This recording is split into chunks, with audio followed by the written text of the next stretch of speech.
Okay, so we're just sort of ending up the period where Emperor Nero and Caligula and Claudius, these sort of very ultimately very poor emperors, fall by the wayside, and the empire is in pretty bad shape actually at that point.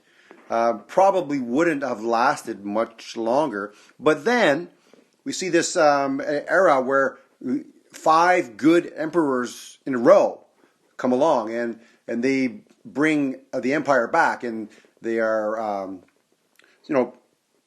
their job was to solidify the way the empire worked and the way the people lived in it, and they protected the borders, and they did all kinds of good things.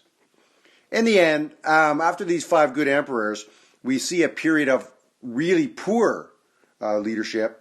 And a lot of death, a lot of the emperors, etc. They don't last very long. They get assassinated. I think only one of them in the next 100 years or something actually makes it an entire life. So this period is called the crisis of the third century.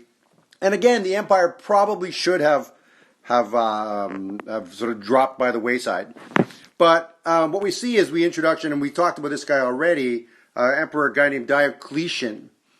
And what he does is, in an effort to protect the empire, he divides it in half. And you've done some work on that previously. And this map does a pretty good job of showing this. The two halves, the eastern and the western. And yeah, so from that period, what we talked about as well, from Diocletian stuff, we see a further dividing of the empire into an area run by either an Augustus, which are the main areas. So you see the Augustus sort of running over in this area over here. You see the Augustus running kind of like in this area here as well.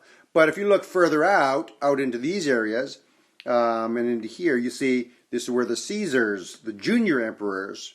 So these are the Augustus, and this is so you can see where they were. And ultimately, you see these four levels of leadership.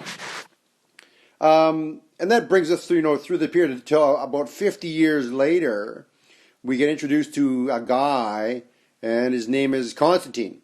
And Constantine puts the empire back together.